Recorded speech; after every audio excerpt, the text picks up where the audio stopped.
The original concrete answer is I wanted to read stories that were not out there. I wanted to read very specific, very um, intricate stories that currently didn't exist in any format that I was looking for. I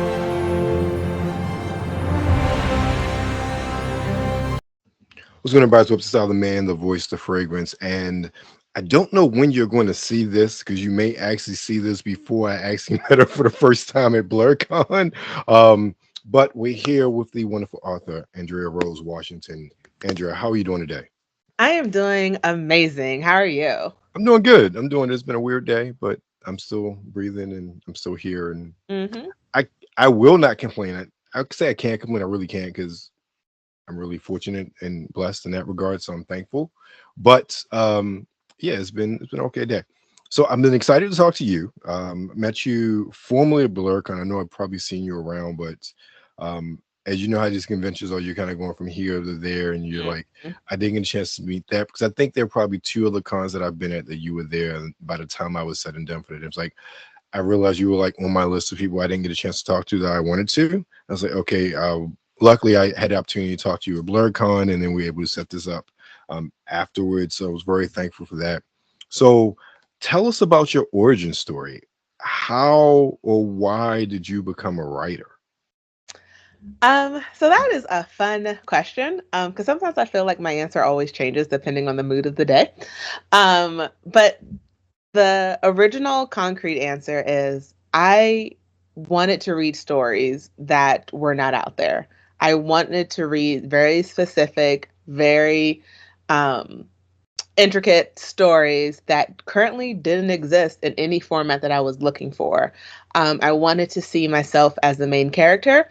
I wanted to see myself have magic. I wanted to see myself go into space.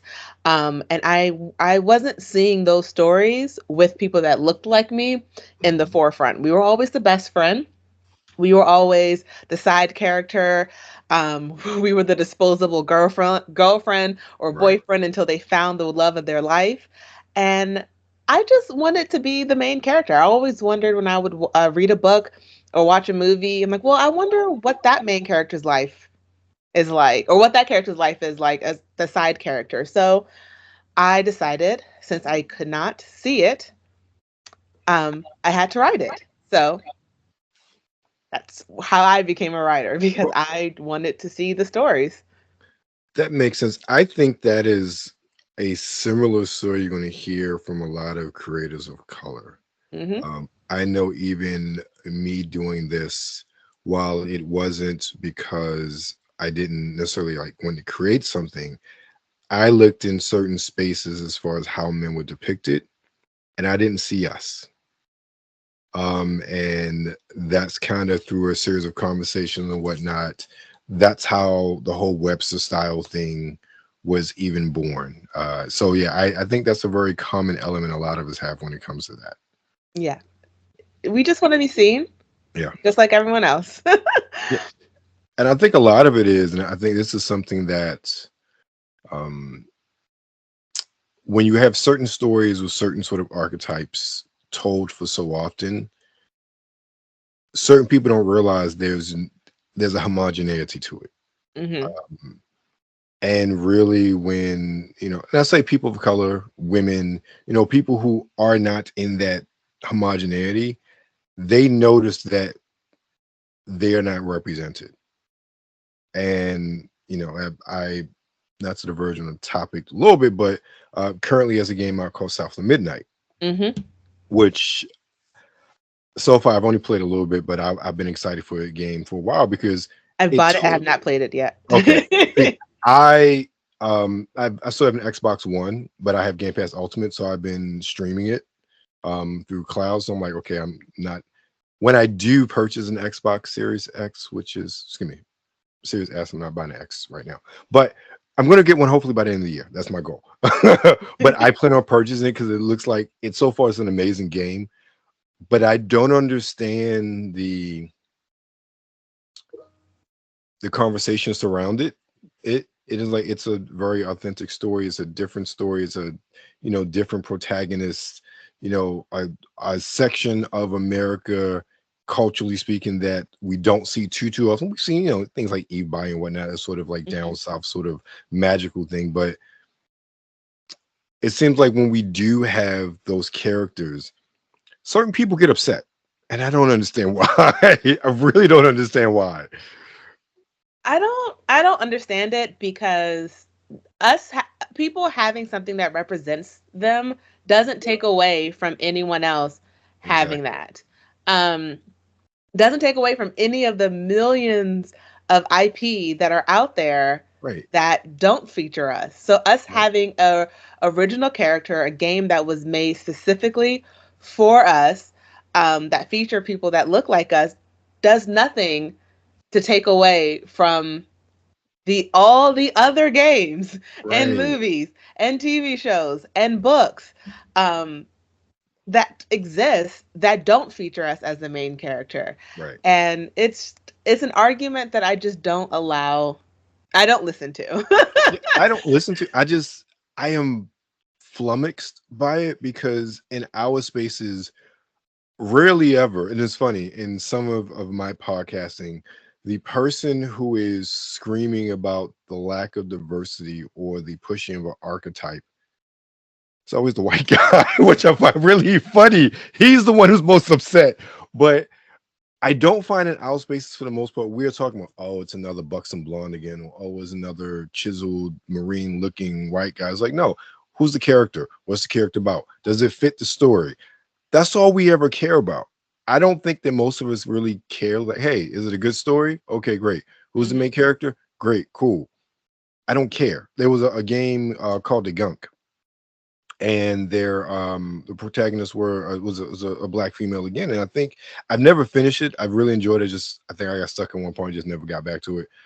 But I think there was like a relationship with her and her shipmate, but I don't know. But it was one of those things where this came out 2019, and I Mhm. did not hear the sort of fervor of this game that we hear now south of midnight. I'm like, oh, here's a you know the main character could be any color considering the story, but they chose to make her a black female. Cool, great.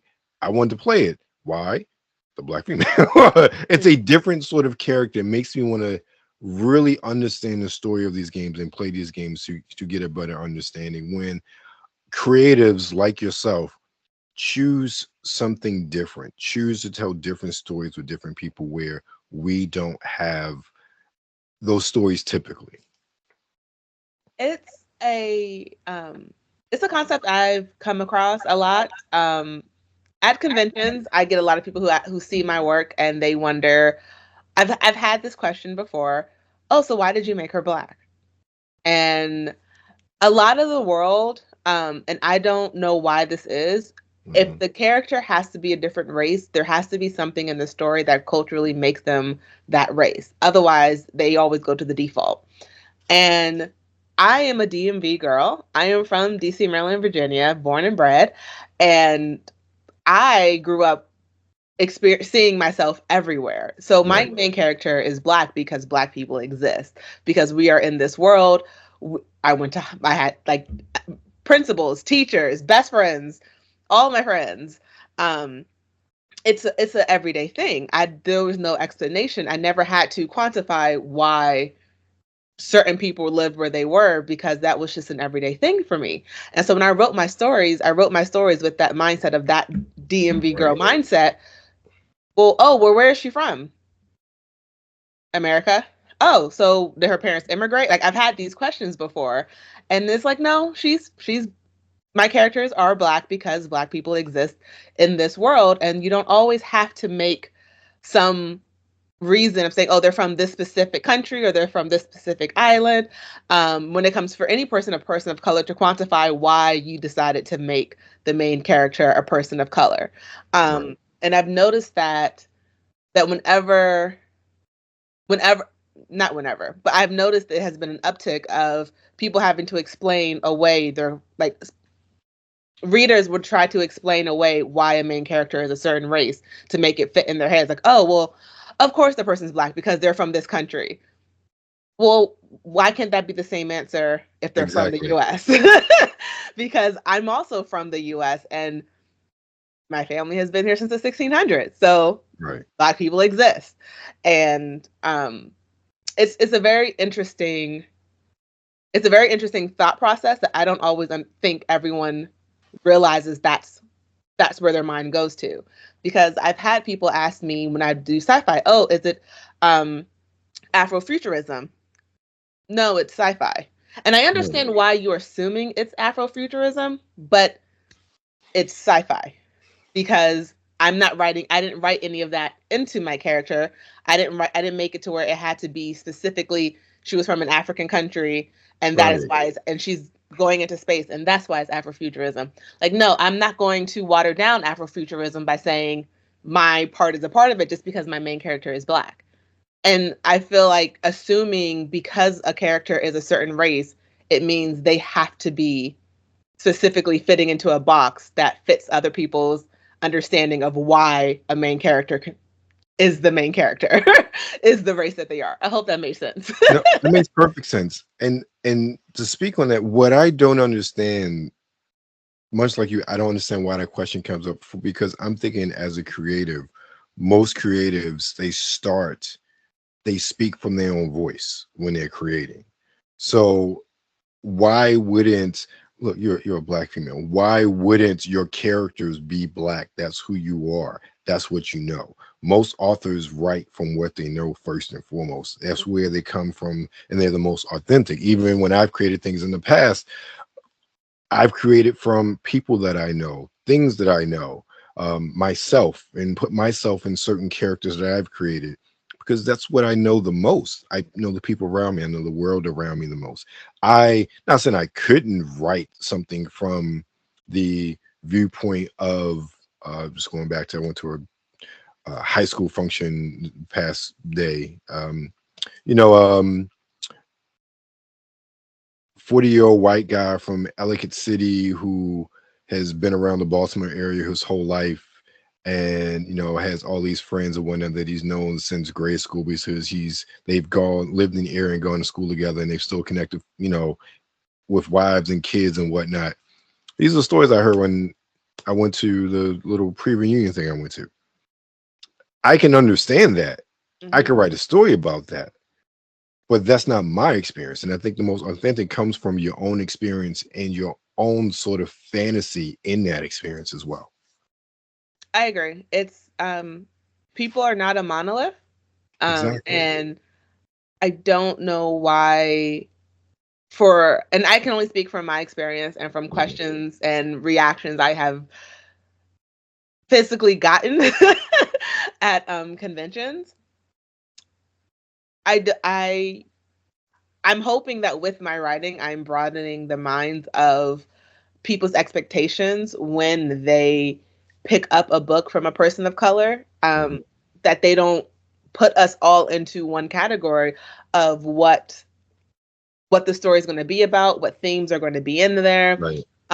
what like if it's a historical story, what kind of what kind of history is going to be in there, what kind of stereotypes are going to be in there. I'm hoping I can change that thought process to where you don't automatically assume you know exactly what you're going to get when you pick up a book written by a person of color. Yeah. I mean, we all know those hood books, and you kind of get what you're getting when you buy those books. But those shouldn't be no. And I use those as an example of like, okay, it may be a person of color or depicting people of color, but you know what you're getting because there's a certain genre. You know what to expect, what kind of themes, what kind of settings, especially by some of the covers. Mhm. But when you're talking about sci-fi and fantasy, there are so many different avenues you can go. Like the last thing you should assume as someone who's consuming content is it's going to go a certain direction because the main characters are, Black So or Asian or whatnot. I will say, for an example that a recent example I had in the last, I think, year and a half, Hmm. there's an amazing, amazing, amazing book called Akata Warrior. I hope I'm saying that correctly. And it is a great book, great series. I believe there's 3 books in the series. I hope there's not more because otherwise that means I'm behind. um, but my sci-fi is nothing like that sci-fi. Right. Um, And so that's sort of what I mean to when it comes to not assuming. Sorry, my fantasy is not like their fantasy. It's not like that fantasy. Mhm. Because that fantasy is rooted in a whole different history, setting, Right. background, cultural significance than mine is. And so when it comes to fantasy and sci-fi, when they see a character of color on the cover, I don't want them to assume all of us fit into that same category because Right. a Witch is amazing, but my book is nothing like a Witch. Right. And her book is nothing like mine, specifically because we wrote from what we knew. And I that's what I'm trying to change is stop putting people of color's books into the same fantasy or sci-fi category of like we all don't write the same. Um, Even there's books from other authors. There's a sci-fi series from a friend of mine, and I'm blanking on the name right now. But it's a cross of like X-Men meets Minority Report, and you would have never thought that sci-fi would have been written by a person of color.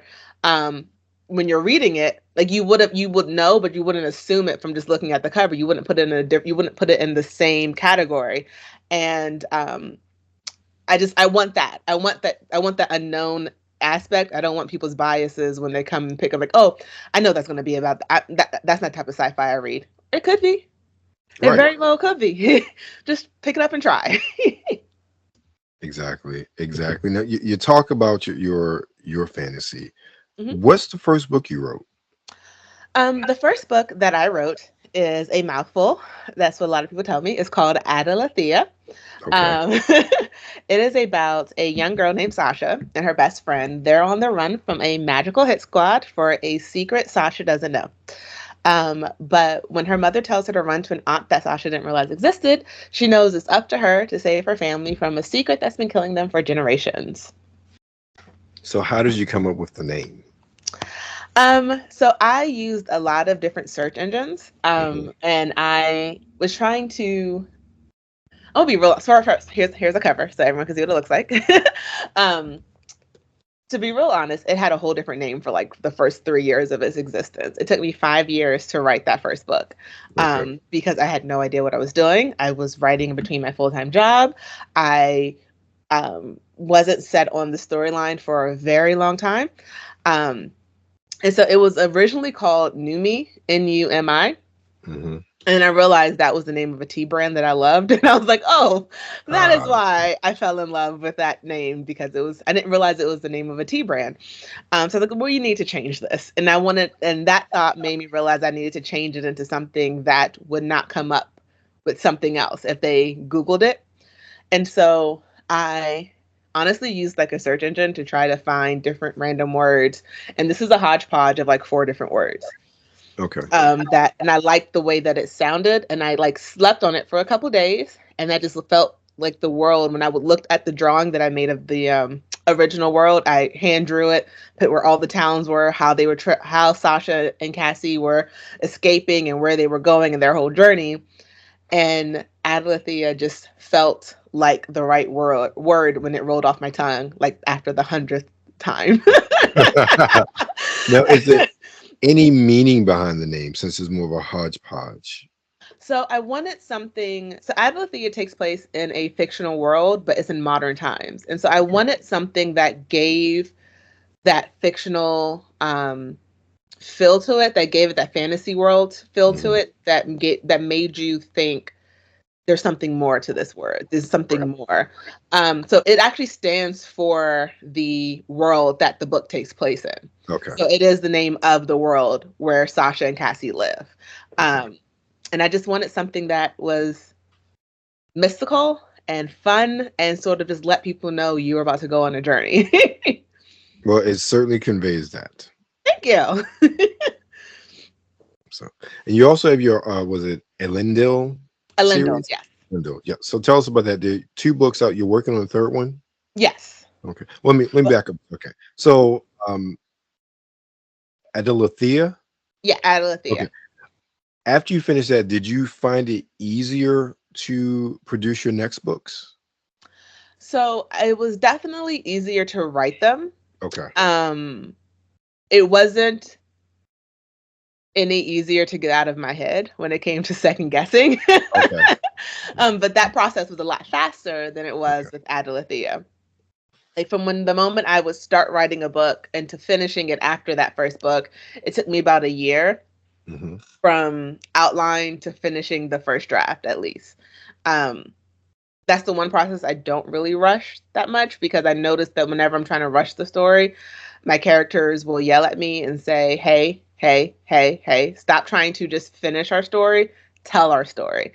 And I sort of focus on that. So I never really rush the first draft process. I try to stay on track, but I never try to rush it because I never want to just weaken the story just because I'm trying to get it done. So it definitely was easier to set up the process from start to finish. Um, but it's still a labor of love. Okay. Okay. So going back to the other question, tell me about Elendil. So Elendil is my, which is fine. People say it both ways. It all depends on how you pronounce your L's. Um, Mhm. Elendil is about Abriana. She is my main character. She finds herself in the middle of an intergalactic war, all because the mother who she thought abandoned her is really a general in the alien army. So now she's trying to save a planet she never called home. Um, Elendil is about a I don't want to call her spoiled because she's not, because her father did his job and took care of his daughter. But she is a typical teenager who does not like change, who has planned out her life. She's in high school, she has friends, she runs around her neighbor like she is a distance runner. She knows she's going to college. Her father's a doctor. She has a great family support system. She's like, my life is good. I don't need anything. I'm great. I don't need any changes. I'm on track. And then literally in chapter one, because I get my story going immediately, her life changes forever. And she is now dealing with the ramifications of running into the mother who she thought abandoned her, um, but really was trying to make her home planet safe for her daughter to come live with her. And she's like trying to come to terms with getting to know the woman she's never met who gave birth to her, trying to come to terms with living on a whole new planet. And then I can't say It's a lot to how, take but in. somehow she finds herself in the middle of an intergalactic war. And her entire life was on one path. And because of outside forces, because of what used to be her dream for the first 10 years of her life of meeting her mother, has turned into what is a literal nightmare for her. And it's that journey of her trying to save this planet, Elendil, that she never once called home, but she needs to. So, yeah. Your life is uprooted. You got mommy issues, and now like, oh, I got to save this planet from an intergalactic war. That's a lot. It's a lot. It's a lot. That's a lot. And so I like to give her grace. I've had a couple people come up to my table and just like, could you help that girl out? Like, what did Aubriana do to you? Like, I had one person yell at me at Blurcon, and I took a photo with her, and she made me really happy. She made my day. Um, she said she had to flip to the end of the book at the twist. When the twist happened, I won't say what the twist is, but when the twist happened, she said she's immediately skipped to the end of the book to see if I was joking, if I was lying. Or if it really did happen. And she said she almost didn't finish because of the twist because she was so mad at me. But she did, and then she came back and got the second one, and is still mad at me because she thought I would have fixed the twist in the second one. But I didn't. So, is the currently gestating third book the final book in the series? Yeah. Okay. I'm only planning trilogies. I love books. I love reading series, but I started reading a book series that has 17 books in it, and I could only get through past book 5 before I was like, I'm done. And I don't want to do that to my readers. I want to give Understood. them. I don't want to drag out. It's different when each story is its own mystery. Mhm. Um, where each story, it doesn't matter if you finish the one prior before you read the second or fourth or fifth one, like in the detective novels or cozy mysteries. Like, yeah, there is like an overarching theme between them, but for the most part, each book is its own story. And I don't want to hold my readers hostage to a trilogy where the whole thing won't be finished until like book 17, where Right. people won't feel like they can actually stop. No shade and no tea to anyone who does write that. More power to you, but I know I can't do it. I mean, first of all, for you to have an audience hooked to buy 17 books is a feat unto It itself. is. 'Cause on that last book, that author has like hundreds of reviews. So people have stayed through, and they've stayed true, and more How long power does to a her. 17 book series last? It's gone into the children. I But read I the mean, as far as synopsis. like real time, it's not like a 10-year process from like you're like 10 when you buy the first one, you're 20 when you buy the last one. Like, It's man, yeah. I It can't was a good imagine that. series too. I'm I'm not not gonna saying it's lie. not. It was a great I'm series. I was hooked. Took place well, in San Francisco, I think. It was a great series. I just could not go past book 5. I was like, I'm wow, done. I'm so sorry. wow, wow, that's a lot. Well, that's one long range series. Let's talk about another long range series that something we have very much in common. Hmm. Star Trek. So when did you fall in love with Star Trek? Okay, so I'm not gonna cry. Okay. So I started watching it with my dad. Um, he would be in his office working, and he would have the TV on, and I got that from him, where I work with the TV on. And it's just like background noise, and it was always Star Trek. But this was when I was maybe 8 or 9, or younger. I never knew it was different shows, like different, like Voyager versus Deep Space Nine versus Enterprise. I just knew, oh, we have Picard today. We don't have Picard today. Like, okay, well, like I didn't. Oh, it's Riker. Or wait, hold up, wasn't he that part? Like, I just didn't know. I didn't Right. realize it. Um, and so I just started watching it with him. And so it wasn't until I got older that I realized I was watching multiple shows, and I just thought this was one really weird, random storyline. Uh, Right. and then like it sort of dropped off a little bit. I always remembered it. And then the movies came out when I graduated. The second movie came out when I graduated college. So me and my dad had watched the first one when it came out with Chris Pratt, not Okay, Chris so it's Pratt. Kelvin. Okay, yeah. Um, Pine. Chris Pine, yes, with Yeah. Chris Pine. So me and my dad watched that one, and then the second one came out when I graduated college. And so like after my graduation, we went to the movies and we watched that one. Third one was pretty good, and it sort of reignited it. And so when I Discovery love how came you out, skipped over the second one, said the third one was pretty good.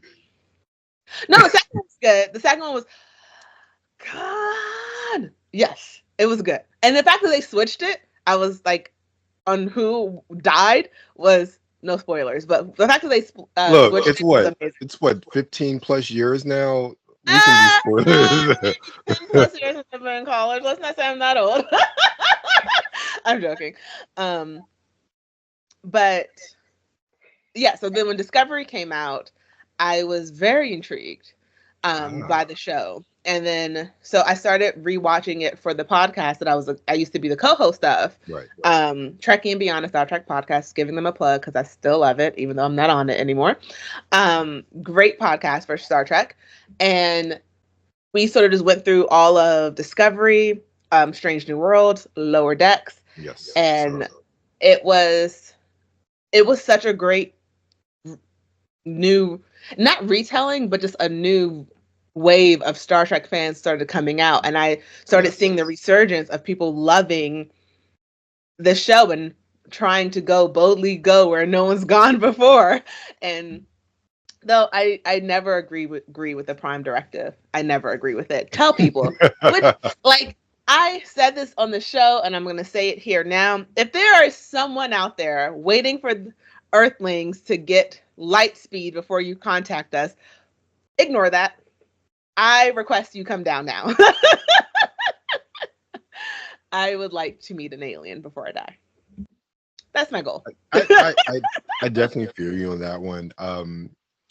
I love the stories of where it's our parents that introduced us, because for me, it was my mom. And watching the original track growing up. And then when Next Gen came out, like I had a Star Trek of my own, and yes, I'm that old. I said before 30th high school reunion pre, so got a little bit of years there. Um, so it was for me, my adolescence. Star Trek was my thing. Um, I got to see all of it, like literally with Next Gen being in syndication. That was I saw the new episodes on the weekend, and then they showed it every day at 5 o'clock on Channel 45. So I was like, all right, Disney afternoon, then Star Trek. Actually, it was like Disney Mhm. afternoon, Ricky Lake, then Star Trek back in the day. Ricky Lake was Um, good. so I've always loved Star Trek, and again, I think our parents are so wonderful, especially um, especially when you have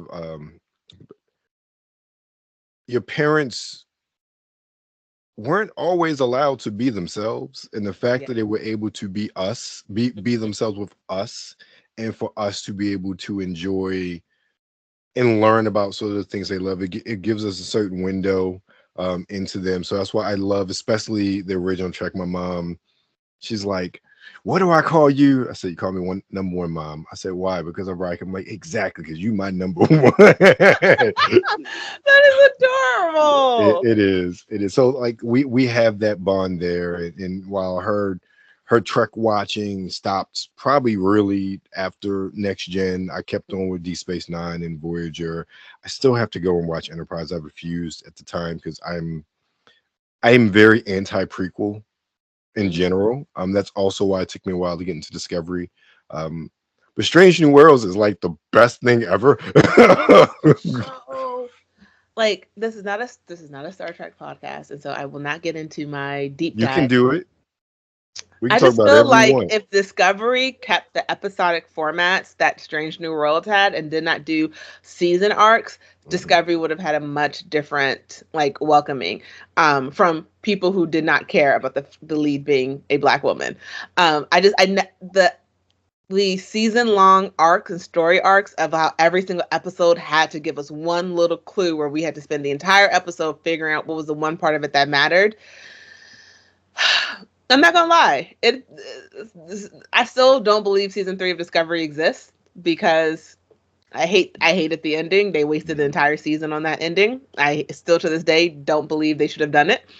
And then 4 and 5 just sort of just go to episodic. Just go to episodic. Right. That's what makes Strange New World so beautiful because there were small season things that lasted throughout the season, but Right. each episode was its own universe, and that's what I think Discovery was missing. It wasn't they were so focused on telling the huge long story that they let some episodes just be filler and just be there that could not hold up on its own without without the season long mystery tying it in together. Yeah, I agree. For me, with Discovery, there were a lot of things that really prevented me from getting into it. One, it was on subscription. Mm, So when they initially launched it, they did those with 2 episodes on CBS proper. It was like, oh, if you want to see rest season, you got to do CBS All Access or whatever it was called then. There was nothing else on that subscription service that made me want to pay for it. I mm-hmm, love y'all, but I'm not giving y'all X amount a month to see a new Star Trek show. And especially that time, all the other Star Trek shows were on at Netflix. I'm like, no, it ain't that important. Okay. So that was one. Two, for me, while I did enjoy the episodes I did see, the fact that it's supposed to be set before Kirk's Enterprise never made sense to me. Like the look of it, mm-hmm, they did not like this is one of the reasons why I love Strange New Worlds. Strange New Worlds looks like the original show done today, mm-hmm. while Discovery looked like a modern sci-fi show. And so the classic aesthetic, even the spore drive, and like I understand you have new tech, but it takes place before the original show. It just never fit to me. And Mm-hmm. that was one of the reasons why when they did have that change in into season 3, I felt like it became more of its own because it was out of step with everything else. It got to forge its own identity. Um, with it being in the Prime universe before Kirk, in between the cage, it just never fit to me. And Hmm. with the technology and in really just the visual style and aesthetics, it never fit to me. So that was one of the things with for me. It took me a while to really get into it. I watched season 5 because it was the last season. Let me watch it. I had my gripes about it. Personally speaking, I was talking to Oscar and I said my biggest gripe about season 5 is I did not. I refuse to believe that as smart as this crew was, that Locke and Maul outsmarted them and was one step behind them the whole time. I really refuse to believe that. I could not believe that. The whole season, I'm like, So really? the issue with them is the one thing about Discovery that really annoyed me. They were all book smart. None of them had like common sense. Mm, And that was the difference. Locke and Maul had they were both smart and had and street smarts. And like Star Trek and I'm sorry, Discovery crew kept acting like everyone would act like from the Discovery. And it's like you understand that these people are outlaws, right? Like please stop thinking they're going to do things in their normal pattern. Stop thinking that you can reason with someone who has nothing to lose. Stop expecting them to react like you expect them to react because that's how you would do it. And I feel like they were all they focused so much on the science that they lost the story. yeah. And Locke and Maul, like I loved them. They were such great villains. I agree with you in that aspect, but my only thing about Maul is I felt like she was But she plays I crazy so well. yeah, like she was like some of the decisions that she was making throughout that season. Again, I was like, really, you got this far and you make decisions like that? You're really just she almost came like an impetuous child sometimes. And again, that didn't fit with, oh, they outsmarted in Discovery. Like you made too many mistakes for you to be this close to Discovery Hmm. because of your disposition. So but I still enjoyed the season for the most part. There was like one episode I fell asleep on. I forget which one that was. I loved all the callbacks. Personally, I was It was one the of episode where they probably ran through the trees episode. I think that was the one I fell asleep on I hated actually. that episode. I was like, "What? Are you serious? Are you serious?" Right. But I love the callbacks. I love the callback to the founders as well. Back in. So you got a little bit of everything. D Space Nine. You got the Centaurs. You got this little data analog. I really enjoyed that. I love the integration into Star Trek that we saw there, which I think sometimes we didn't have with Discovery. Satisfactorily, I'll say, personally speaking. But yeah, I watched everything. Yeah, up until I'm still have to rewatch some D Space Nine because I always tell people, look, I missed some things because Mhm. when I went to Maryland Eastern Shore, so when I went down there, we had like two channels, and before we got cable, like I think maybe my junior year or something like that, but the Salisbury channel only showed Star Trek, D Space Nine, and Voyager on the one Saturday. No college student is in their dorm room on a Saturday. So like I got that last season of D Space Nine like bits and pieces, and I saw like the finale and everything when I came home for Christmas. So like yes, a little bit there. I gotta watch, and then same with Voyager. I missed bits and pieces there. But Strange New Worlds, I love it. Picard season 3 is great. 1 and 2. I haven't watched Um part. yeah. I was pretty upset with season 2 with all the potential. Season 3 was Chef's Kiss. That was great. I love that. Oh my god, I love that. That was like, okay, this is what we wanted when you said we were having a Picard series. But I understand why they did what they did in the beginning. Like they wanted to do different stories. They didn't want to just be like a next gen retread. That's great. No, we want to see next Yeah. gen. Like I think I still have, again, dating myself. I think I still have VHS tapes and one was me. I know I have VHS tapes that I dubbed in high school, still in my garage downstairs, and I know one of them has All Good Things on there. I know it. I know it. That and Power Rangers. I know they're there. So with that, how has or with your writing, Hmm. how is that connection to Star Trek influenced your writing, if it has at all? Honestly, it with sci-fi, it made me believe I could do anything. Like I could my characters could go anywhere because in Hmm. Star Trek they were always exploring the unknown. They were always meeting new aliens, exploring new systems.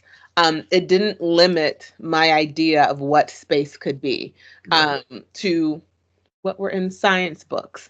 Uh, it let me have my imagination because Star Trek, while it was a sci-fi show, had a lot of fantasy in it. When some of the things they met, it was like a show when they were on a planet. A lot of it was fantasy, sort of Yes. thrown into it, and that made me realize I could write a sci-fi story that's really sort of sci-fi fantasy, because you have these fantasy elements when you're on the planet, when you're meeting the royal families, when you're going through nature on the home on this new world, when you're Right. meeting first contact, second contact, or whatever contact it may be.